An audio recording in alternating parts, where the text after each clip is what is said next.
Triglyceride आमतौर पे VLDL का एग्जैक्टली 5 गुना होता है। तो अगर किसी का ट्राइग्लिसराइड 200 है तो उसका VLDL 40 होगा, किसी का ट्राइग्लिसराइड 250 है तो उसका VLDL 50 होगा, किसी का ट्राइग्लिसराइड 100 है तो उसका VLDL 20 होगा। तो ट्राइग्लिसराइड और VLDL साथ साथ चलते हैं। ट्राइग्लिसराइड कब बढ़ता है मैंने बता दिया आपको 3 बार। VLDL कब बढ़ेगा? जब ट्राइग्लिसराइड बढ़ेगा तो VLDL बढ़ेगा। LDL कब बढ़ेगा? जब व्यक्ति ज्यादा फैटी फूड खाएगा या उसको कोई फैमिलियल एंजाइम डेफिशिएंसी होगी। HDL की भी बात कर लेते हैं। HDL बढ़ता है एक्सरसाइज करने से। तो ये जो कचरे की गाड़ी है ये तब ज्यादा निकलती है जब इंसान एक्सरसाइज करता है। जो लोग फिट हैं, वेट लूज करते हैं, एक्सरसाइज करते हैं, ऐसे लोगों का HDL बढ़ जाता है। HDL घटता किससे है? HDL घटता है स्मोक करने से, फिजिकल इनएक्टिविटी से। और टेक्निकल जाए तो HDL निकलता कहां से है? HDL निकलता है लिवर के सेल्स से और एंटेरोसाइट से, यानी गट के इंटेस्टाइन के सेल्स से। तो अगर कोई भी बीमारी किसी भी कारण से, कोई क्रॉनिक इलनेस है, कोई सीरियस इलनेस है, पेशेंट किसी लंबी बीमारी से जूझ रहा है, किडनी फेलियर में है, तो ऐसे व्यक्तियों के क्रॉनिक इलनेस में HDL लेवल्स कम हो जाते हैं। जो भी बीमारी लिवर को डिस्ट्रॉय करेगी, जो भी बीमारी गट को डिस्ट्रॉय करेगी, किसी सर्जरी में आधी गट निकाल दी, तो ऐसे व्यक्ति का HDL अपने आप कम हो जाएगा। उसके HDL को फिर आप नॉर्मल ला नहीं सकते कितनी भी दवाई खिला के। और HDL बढ़ता है थोड़े से मॉडरेट एल्कोहल कंजम्पशन से। ये किसी स्टडी में आया था। मॉडरेट एल्कोहल मतलब क्या? कि दिन में एक छोटा सा ग्लास 30-50 ml का रेड वाइन का दवाई की तरह, वो दवा दारू कहते हैं ना। लेकिन दिक्कत क्या होती है कि इस स्टडी को जब भी कोट करो तो लोग इसको अपने फायदे के लिए इस्तेमाल करते हैं। मैं कह रहा हूँ कि थोड़ी सी और रेड वाइन, आदमी थोड़ी सी को भी थोड़ी बड़ी सी कर लेगा और रेड वाइन की जगह 10 चीजें और शुरू कर देगा। तो इसलिए ना कभी अपने पेशेंट को कहना, ना किसी को कहना कि ऐसी कोई स्टडी आई थी जिसमें कि अल्कोहल से हृदय के लिए फायदे बताए गए हैं, HDL बढ़ता बताया गया है। यहाँ तक की कहानी समझ में आई कि HDL कब बढ़ेगा? जब व्यक्ति एक्सरसाइज करेगा। HDL कब घटेगा? जो व्यक्ति स्मोक करेगा या किसी भी ऐसे रीजन से जिससे गट को या लिवर को डैमेज होता हो, उससे HDL कम हो जाएगा। ठीक है साहब, यहाँ तक का समझ में आया हो तो आगे चलाओ कहानी। ठीक है, आया। ठीक है साहब, आगे बढ़ते हैं। हम जब भी कभी किसी की रिपोर्ट देखते हैं लिपिड प्रोफाइल की, तो क्या करते हैं कि हम हमेशा देखते हैं कोलेस्ट्रॉल बहुत बढ़ा हुआ है, ट्राइग्लिसराइड बहुत बढ़े हुए हैं, दवाई शुरू करनी पड़ेगी। ये सिस्टमैटिक अप्रोच नहीं है। मुझे लगता है कि किसी की लिपिड प्रोफाइल अपने सामने आए ना, तो बिल्कुल जैसे ज्योतिषी करता है ना, कि वो सामने रखता है, फिर देख के कहता है कि नहीं साहब, आपको गुस्सा तो बहुत आता होगा पर आप गुस्से को काबू कर लेते हो। तो इसकी लिपिड प्रोफाइल की रिपोर्ट को भी आपको वैसे ही देखना चाहिए कि जैसे कोई एस्ट्रोलॉजर देखता है। तो अगली बार से जब भी आप लिपिड प्रोफाइल देखेंगे तो जैसे मैं सिखा रहा हूं वैसे देखेंगे। सबसे पहले हम देखेंगे क्या? कोलेस्ट्रॉल नहीं, सबसे पहले हम देखेंगे HDL। अब अगर HDL घटा हुआ है, HDL is less than normal, अपन पकड़ लेते हैं कि नॉर्मल 40 होगा।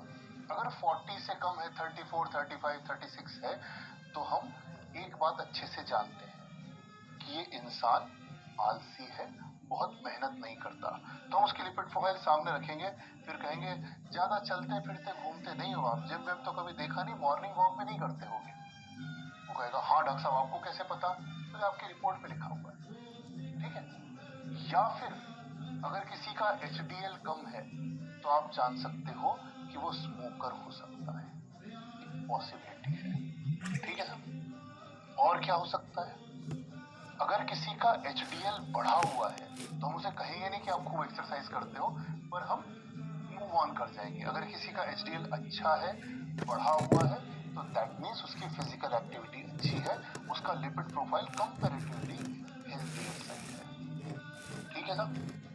तो HDL हमने देखा, HDL से हमने एक अंदाजा लगाया कि इसकी फिजिकल एक्टिविटी कैसी है, या कहीं ये स्मोकर तो नहीं है, तो इसके आलस्य के पाप तो नहीं है, इसके धुएं के पाप तो नहीं है। ठीक है सर। फिर अगली चीज जब हम देखेंगे तो HDL से हम कूदेंगे ट्राइग्लिसराइड पे। इसी सीक्वेंस में देखना, पहले एचडीएल देखा, अब ट्राइग्लिसराइड देखो। ट्राइग्लिसराइड से कौन से पाप पकड़ में आएंगे तुम ही बता दो जरा। मैंने तो पढ़ाई दी है, ये हिस्सा तो मैं जल्दी जल्दी निपटाऊंगा, बताओ जरा। ट्राइग्लिसराइड से कौन कौन से पाप पकड़ में आएंगे?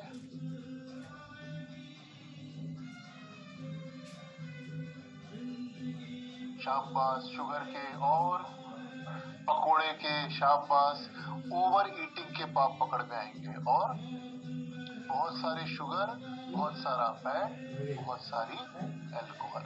तो आप देख के बता सकते हो कि जजमान आपके हाथ में तो फैट की रेखा है। फिर आगे बढ़ गए, आपने एचडीएल देखा, आपने ट्राइग्लिसराइड देखे, अब आप ट्राइग्लिसराइड डिवाइडेड बाय एचडीएल का रेशियो देखिए। ठीक है, आपको देखना है ट्राइग्लिसराइड डिवाइडेड बाय एचडीएल, यानी ट्राइग्लिसराइड एचडीएल का कितना गुना है। अभी हमने दो ही चीजें देखी है, टीजी और एचडीएल, और अब इनका रेशियो देखेंगे।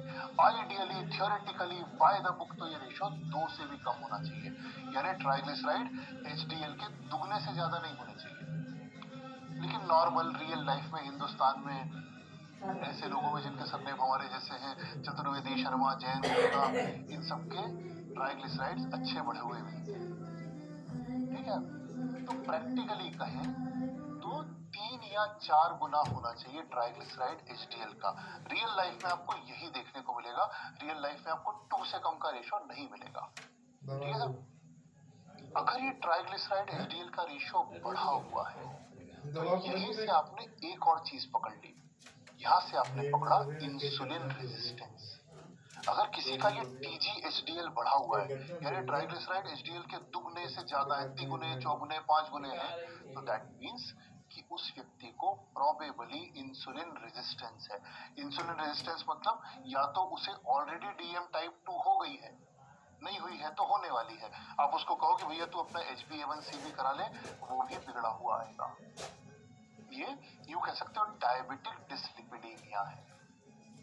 अगर किसी का टीजी एचडीएल रेशियो बढ़ा हुआ है, टीजी एचडीएल से बहुत ज्यादा है, तो मान के चलो कि उसकी इंसुलिन रेजिस्टेंस हो रखी है। ठीक है, तो आपने क्या क्या डायग्नोस कर लिया? आपने धुएं के पाप ढूंढ लिए, आपने दारू के पाप ढूंढ लिए, आपने खाने के पाप ढूंढ लिए, आपने शुगर के पाप ढूंढ लिए, आपने डायबिटीज भी डायग्नोस करने की कोशिश कर ली ट्राइग्लिसराइड और एचडीएल के रेशियो से। अब हम आएंगे एलडीएल पे। तो ट्राइग्लिसराइड की नॉर्मल वैल्यू क्या होगी? हम कहेंगे कि 130 तक सब ठीक है, 130 से ज्यादा हो तो फिर टेंशन पालना है। ठीक है, नॉर्मल वैल्यू और टारगेट वैल्यू अलग अलग होती है, सुबह रोटी खाने से पहले गैस को है। ठीक है सर, अब जाएंगे हम एलडीएल पे। एलडीएल में हम क्या देखेंगे? अगर एलडीएल बढ़ा हुआ है तो आपको ऑलरेडी पता है कि इसके क्या गड़बड़ है, या तो इसने फैट ज्यादा खाया है, या इसको फैमिलियल हाइपरकोलेस्टेरोलिया भी हो सकता है। ठीक है, फिर हम एक और चीज देखेंगे, एलडीएल और एचडीएल का रेशियो। ये आपने बहुत बार पढ़ा हुआ है, आपको अच्छे से पता है कितना 3 गुने तक का होना चाहिए, जो भी होना चाहिए वो आप जानते हो अच्छे से। ठीक है, अब आगे चलते हैं। तो आपने सीक्वेंस क्या पकड़ी? आपने सबसे पहले एचडीएल देखा, फिर आपने ट्राइग्लिसराइड देखे, फिर आपने उनका रेशियो देखा, फिर आपने एलडीएल देखा। इतने के बाद आप पेशेंट को कैटेगराइज करोगे कि उसे कौन सी कैटेगरी में डालना है, कौन सी रिस्क कैटेगरी में डालना है, और उसके हिसाब से आप उसकी दवाई का डोज एडजस्ट करोगे। तो आपने व्यक्ति की पत्रिका तो देख ली कि उसमें कौन कौन से ग्रह खराब है। अब आप उसको थोड़े से परहेज बताओगे, आप कहोगे कि आपको ये करना है और ये नहीं करना है। तो कोई भी दवा शुरू करने के पहले ये 4-5 चीजें तो हर एक को करनी है। हम ऐसा नहीं कहेंगे कि आप स्टैटिन शुरू कर दो, लेकिन खाना जो खाना है खाते रहना, दारू पीते रहना। तो ये 5 चीजों पे आपको काम करना है। आपको कहना है कि भैया आपको चलना फिरना बहुत सारा है, दिन के 5000, 7000, 10,000 कदम चलो। दूसरा क्या कहोगे? अगर वजन बढ़ा हुआ है तो उसे कम करो, कम से कम 10% का वेट लॉस करो। तीसरा, आप कहो कि दारू सिगरेट पूरी बंद कर दो। आप कहोगे कि बंद कर दो, तब वो थोड़ी सी कम करेगा, प्रैक्टिकल बात बताऊं। आप अगर कहोगे कम कर दो तो वो कम भी नहीं करेगा।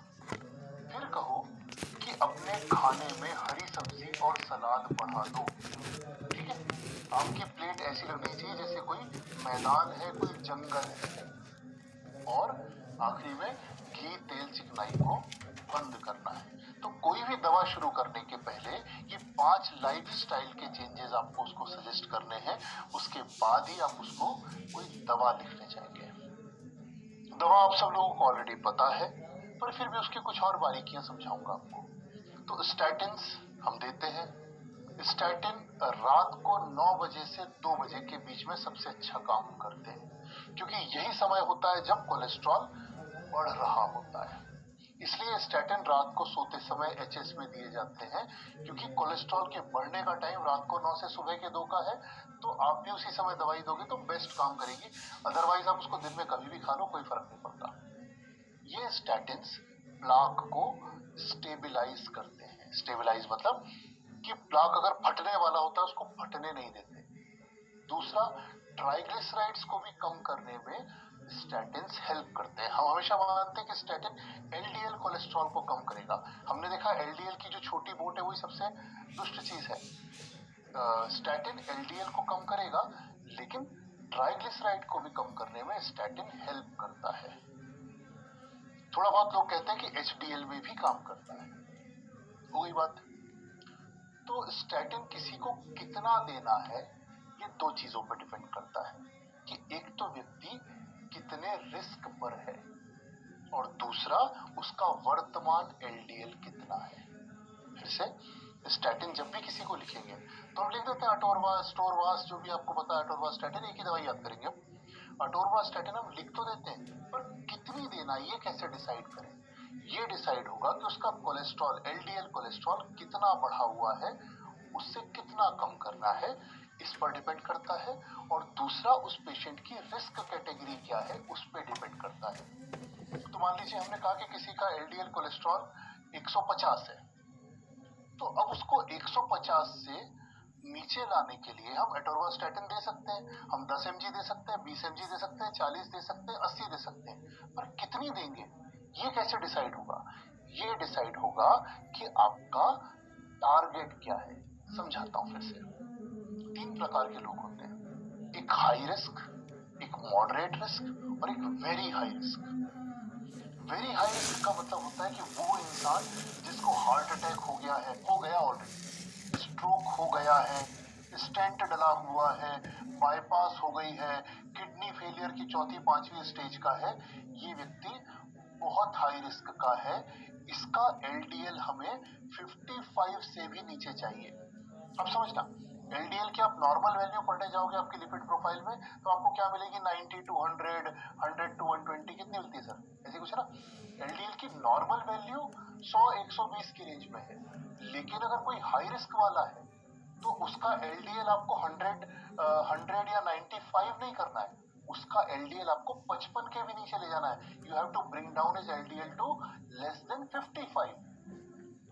इसी प्रकार से अगर कोई ऐसा मरीज है जो हाई रिस्क है, वेरी हाई तो बता ही दिए कि जिनको हो ही चुका है ऑलरेडी, कोई वेरी हाई है जिसका एलडीएल ऑलरेडी 190 से ऊपर जा रहा है, या कोई क्रॉनिकली हाइपरटेंसिव, उसका बीपी 180/110 चलता है, या सीकेडी की स्टेज 2 और 3 में है, इस व्यक्ति के एलडीएल का टारगेट हमारा लेस देन 70 होगा। तो हम नॉर्मल को कभी टारगेट कर ही नहीं रहे। हम वेरी हाई रिस्क में 55 के नीचे जाना चाहते हैं, हम हाई रिस्क में 70 के नीचे जाना चाहते हैं, और मॉडरेट रिस्क में जिसको इस तरह के कोई रिस्क फैक्टर नहीं है, इस तरह की कोई बीमारी नहीं है, जिसको केवल रिस्क फैक्टर है, ऐसे में हम कहेंगे कि 100 से कम आपको रखना है। तो normal value is different and target is different. तो डोज कितना दोगे ये डिपेंड करता है कि उसका अभी एलडीएल कितना है और आपका टारगेट कितना है। अगर व्यक्ति का एलडीएल 110 है तो आप तो कहोगे नॉर्मल है, तो लेकिन वो वेरी हाई रिस्क पे है, तो आपको उसका एलडीएल 110 से कम करके 55 लेके जाना है, तो आपको हाई डोज दवाई लगेगी। अगर व्यक्ति का एलडीएल मान लीजिए 150-160 है और आपको लेके जाना है, मॉडरेट रिस्क वाला व्यक्ति है, तो आपको 100 के नीचे लेके जाना है, तो शायद आपका काम लो डोज में भी हो जाएगा। ये फर्क समझ में आया हो तो एक बार बता दो, तो फिर मैं आगे बढ़ाऊं। तो नहीं समझ में आया तो मैं फिर से रिपीट करूंगा, क्योंकि ये सबसे क्रूशियल चीज है। आया ना? ठीक है। तो दो चीजों पे डिपेंड करता है, एक टारगेट कितना है आपका और दूसरा अभी कितना है, कहां से शुरू किए और कहां तक जाना है। आपको लगेगा कि 110 नॉर्मल है, लेकिन हमें तो उस व्यक्ति को 55 के नीचे चाहिए, तो उसे आपको हाई डोज में दवा देनी पड़ेगी। तो जो हाई रिस्क वाले लोग हैं, जो वेरी हाई रिस्क वाले लोग हैं, ये वाले, इन्हें हमें देना है, इन्हें हमें ले जाना है 55 के नीचे। जो ये वाले लोग हैं, इन्हें हमें ले जाना है 70 के नीचे, और जो ये वाले लोग हैं, इन्हें हमें ले जाना है 100 के नीचे। यहां तक बात समझ में आई? ठीक है, आगे चलते हैं। ले जाएंगे कैसे? वही अटोरवास्टैटिन है, उसका डोज 10 mg हो सकता है, 20 mg हो सकता है, या फुल डोज हो सकता है 40 to 80। ठीक है, 10 mg अगर दोगे तो उसका LDL कोलेस्ट्रॉल करीब करीब 10 से 30% तक कम हो जाएगा। एवरेज पकड़ ले 20% कम हो जाएगा। ध्यान से समझना, 10 mg तुमने अगर किसी को अटोरवास्टैटिन दी तो उसका कोलेस्ट्रॉल रफली 20% कम हो जाएगा, यानी 120 है तो 100 के नीचे पहुंच जाएगा, बस 98 हो जाएगा। ठीक है, अगर तुमने उसकी जगह 20 mg दी होती तो उसका कोलेस्ट्रॉल करीब करीब 40% कम हो जाता। फिर से समझना, तुमने 10 mg की अटोरवा दोगे तो उसका कोलेस्ट्रॉल रफली 20% कम होगा। 20 mg की अटोरवा दोगे तो उसका कोलेस्ट्रॉल रफली 30 to 40% कम होगा, यानी वही 100 के LDL वाले को यदि आपने 10 mg दी तो उसका 80 हो जाएगा, यदि आपने उसको 20 mg दी तो उसका शायद 65-70 हो जाएगा।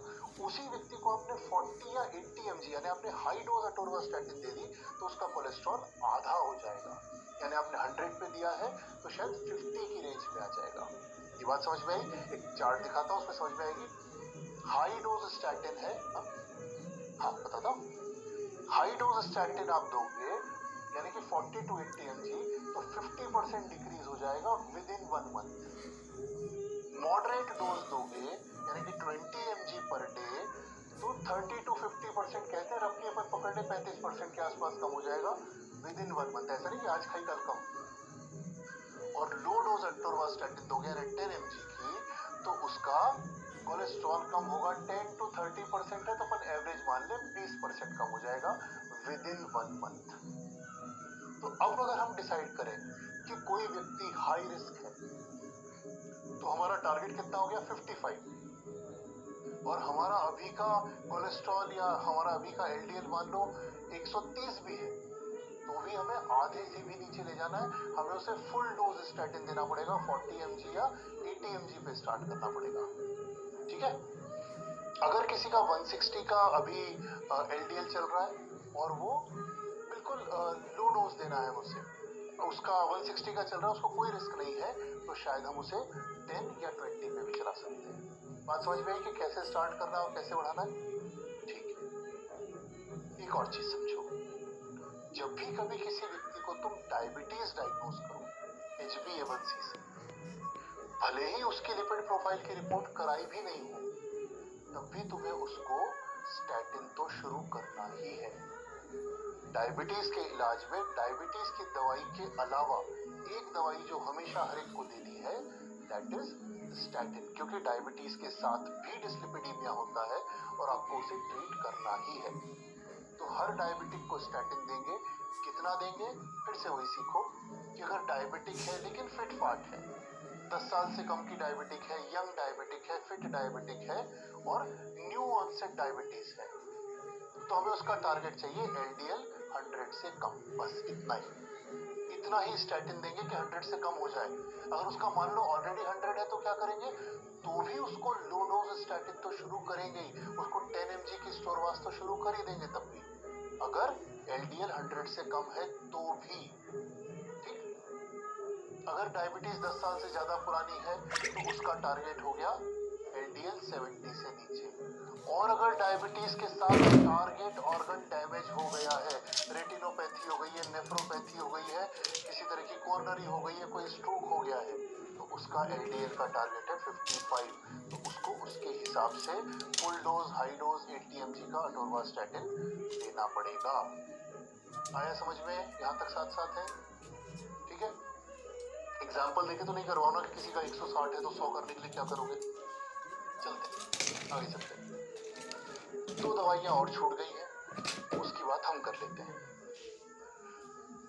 चलो साहब, एक अल्कोहलिक पेशेंट है, उसका ट्राइग्लिसराइड 350 है, एलडीएल उसका 120 है, बाकी का सब ठीक ठीक है। तो उसको पहली दवा कौन सी दोगे, ये मुझे लिख के बताओ। अल्कोहलिक पेशेंट है, ट्राइग्लिसराइड 350 है, एलडीएल उसका 120 है या 110 है, उसको पहली दवा कौन सी जाएगी?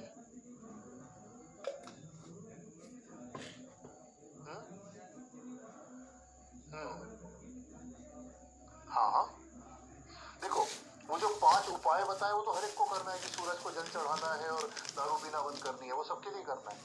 दवाई कौन सी पहली जाएगी? तो ये याद करो कि चाहे ट्राइग्लिसराइड बढ़े हो चाहे एलडीएल बढ़ा हो, पहली दवाई हमेशा स्टैटिन जाएगी। आपने महीना भर स्टैटिन खिला दिया, उसके बाद भी ट्राइग्लिसराइड 200 के ऊपर है, तब आप उसे स्टैटिन के साथ एक फाइब्रेट भी ऐड कर दोगे। के कॉम्बिनेशंस आते हैं, अटोरवा एफ या इस तरह से आ जाते होंगे, रोसुवा एफ और बस एफ लगे हुए कॉम्बिनेशंस आते हैं। तो किसको दोगे? जिसका स्टैटिन के बाद भी ट्राइग्लिसराइड 200 से ऊपर चल रहा है, तब तुम्हें फिनोफाइब्रेट ऐड करनी है। ठीक है साहब? अदरवाइज पहली दवा ट्राइग्लिसराइड के लिए भी स्टैटिन है। तो फिनोफाइब्रेट कब देनी है? कि जब आपने स्टैटिन चला रखा है और स्टैटिन के बाद भी ट्राइग्लिसराइड ज्यादा है, तो आपकी दवा जाएगी फिनोफाइब्रेट। अब एक और दवाई देख लो, इसकी भी बात कर लेते हैं, नया आइटम है मार्केट में। ये कब दोगे? जब इंसान को स्टैटिन का फुल डोज चाहिए। फिर से समझना, ध्यान से समझना, कि व्यक्ति हाई रिस्क है या व्हाटएवर रीजन उसका एलडीएल बहुत बढ़ा हुआ है और उसको फुल डोज देना चाहिए, लेकिन आप समहाउ उसको फुल डोज दे नहीं सकते। क्यों नहीं दे सकते? या तो उसको स्टैटिन के कारण बहुत मायोसाइटिस है, खासा मसल इन्फ्लेमेशन हो गया है, उसको बहुत हाथ पांव दुखते हैं, वो सहन ही नहीं कर सकता है, तब आपको उसको प्लेन अटोरवा 80 mg की जगह या 40 mg की जगह अटोरवा ई दे सकते हो। समझे आप? आपको यदि किसी व्यक्ति को देना तो स्टैटिन है, लेकिन आप दे नहीं पा रहे हो, ऐसा कब कब हो सकता है? जब या तो उसके एलएफटी डिरेज्ड हो, या उसको मायोपैथी हो रखी हो, बहुत सारा मसल में पेन होता हो, उससे टॉलरेट ही नहीं होता हो स्टैटिन, तब आप उसे स्टैटिन का डोज कम करके साथ में ईजेड ऐड कर दोगे। ये दवाई क्या करेगी? ये एब्जॉर्प्शन ऑफ डाइटरी कोलेस्ट्रॉल को कम करेगी। क्या आपको कभी लगता है कि हाँ ये ऐसा आदमी है कि मेरे कितने भी मना करने के बाद खाएगा ही सही, तो वैसे भी आप उसको ऐड कर सकते हो। तो ये जो 10-10 का कॉम्बिनेशन है, ये प्रैक्टिकली 40 mg अटोरवा की तरह काम करेगा। बिल्कुल प्रैक्टिकल बातें बता रहा हूँ जो डे टू डे में काम आएंगे तुमको। ये 10 mg का कॉम्बिनेशन अटोरवा प्लस इजेड का, ये आपको 40 mg की अटोरवा की तरह काम करेगा। आया समझ में? तो ये कब देना है? जब आप देना तो चाहते हो अटोरवा फुल डोज, लेकिन दे नहीं पा रहे हो, तब आपको ये देना है। और आखिरी की एक और दवा है, क्या कहते हैं इसको? इवोलोकुमैब। मुझे नहीं पता, इंजेक्टेबल है, मैंने कभी नहीं देखी, मैंने कभी नहीं लगाई। तुमने लगाई हो तुमको मुबारक। कौन सी P6K69 पता नहीं कौन सा उसका इनहिबिटर होता है। क्या करता है ये? बेसिकली ये एलडीएल को वापस लिवर में भेज देता है और इसके कारण एलडीएल ब्लड में नहीं रहता।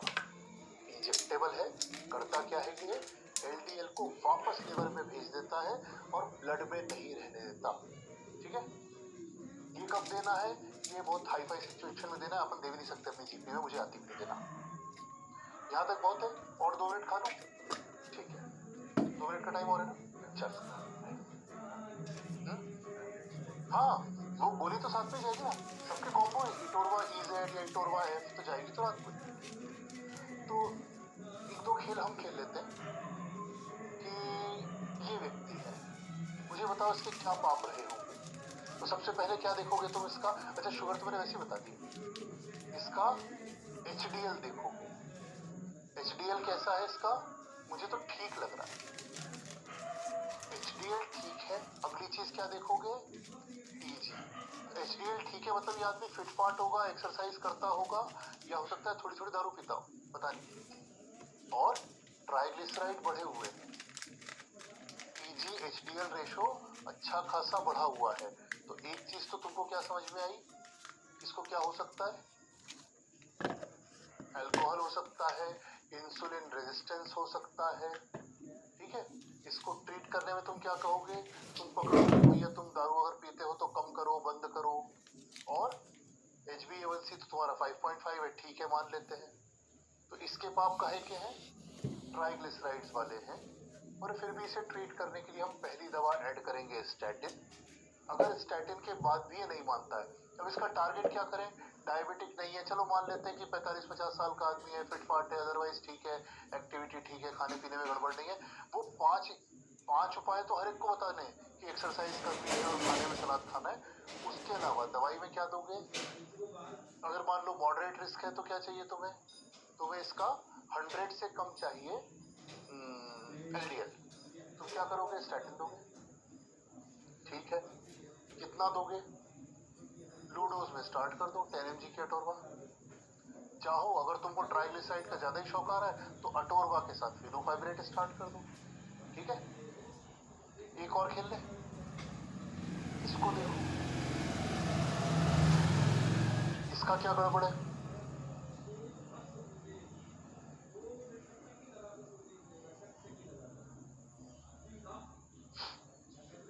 HDL कम है, स्मोकर है, सही बात है, और LDL भी बढ़ा हुआ है, स्मोकर है, और मक्कार भी होगा।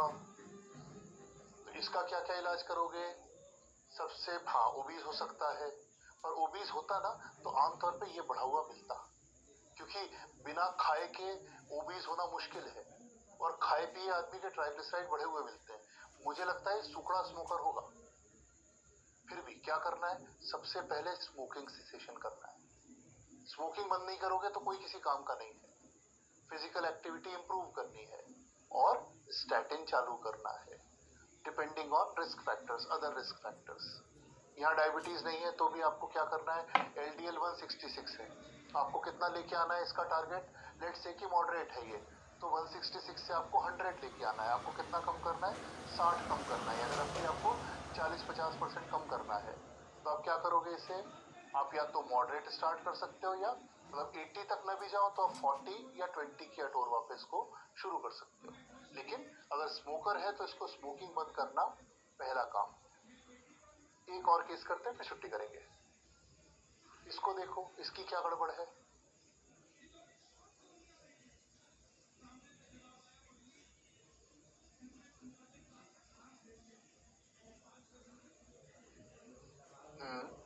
ये डायबिटिक डिस्लिपिडीमिया है। हाँ, इसे तुरंत सबसे पहले शुरू करना पड़ेगा स्टैटिन।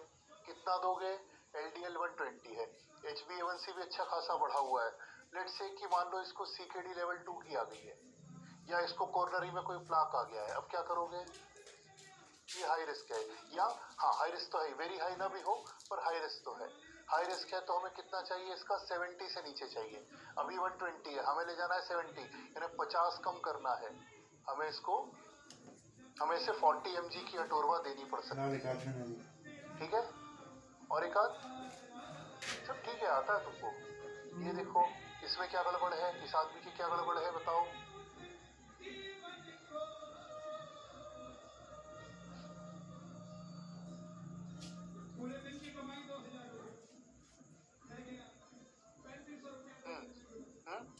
हाँ, ट्राइग्लिसराइड्स बढ़े हुए हैं, बाकी सब ठीक है, बाकी सब ठीक है। HDL भी अच्छा ही एक्टिव आदमी है, बस पीता है। क्या करोगे, दारू बंद करेंगे। दवाई तो ठीक है यार, दवाई तो हर एक को कहाँ स्टैटिन खिलाने जाओगे, हम इसकी दारू बंद करवाएंगे, और फिटनेस में भी शायद काम कर ही रहा है। बाकी जो भी गम होंगे इसके जिनके कारण पीता है उसका इलाज करना पड़ेगा, ठीक है साहब। तो आज की कहानी तो यहीं तक है। आप में से पीपी बैच में कौन है, जरा मुझे पीपी लिखेगा। अरे पता है सबको पीपी, जो हम परफेक्ट प्रैक्टिशनर का बैच बनाए हैं। रिटायर है तो दुनिया रिटायर हो जाएगी, आप समझिए। ना रिटायर है बहुत सारे, चलो शाबाश। तो भैया मजा आ रहा है, ये अपनी शायद पहली क्लास हुई आज इस तरह की। दबा दे खून ना निकले। अभी 10 तारीख को फिर से एक क्लास होगी, है ना? 10 तारीख को नहीं, 10 को, 9 को फ्राइडे को अलग क्लास है। 9 को फ्राइडे को ऐश्वर्या सर पढ़ाएंगे मिडी फ्राइडे में। 9 को ऐश्वर्या सर क्या पढ़ाएंगे? इलेक्ट्रोलाइट्स पढ़ाएंगे। और 10 को Aishwarya sir history and examination की क्लास लेंगे, केवल पीपी बैच के लिए, अपनी परफेक्ट प्रैक्टिशनर बैच के लिए। परफेक्ट प्रैक्टिशनर वाले और डायमंड वाले ये लोग आएंगे उसमें, है ना? तो आ जाना भैया टाइम पे, वो शायद 5-6 बजे के आसपास होगी, आपको नोटिफिकेशन आ जाएगा क्लास का। और पढ़ रहे हो कि नहीं पढ़ रहे हो? हिस्ट्री एंड एग्जामिनेशन पढ़ा कि नहीं पढ़ा? खाली कोर्स खरीदने से कुछ नहीं होगा। पढ़ाई शुरू की कि नहीं?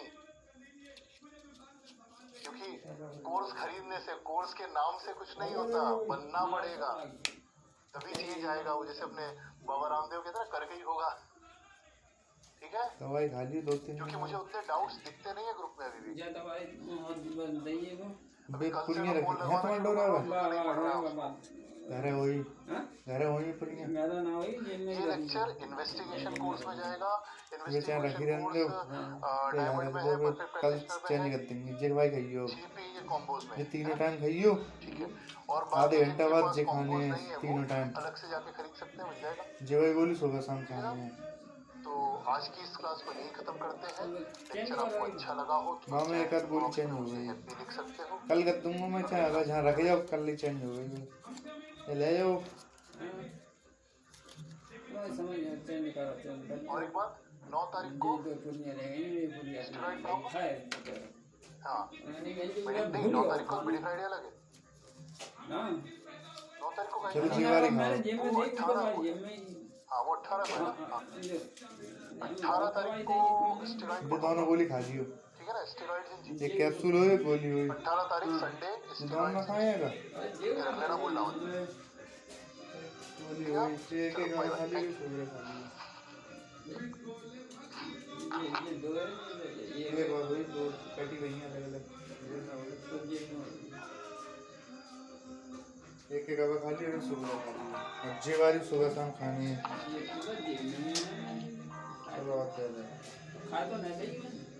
तो कोई बात नहीं।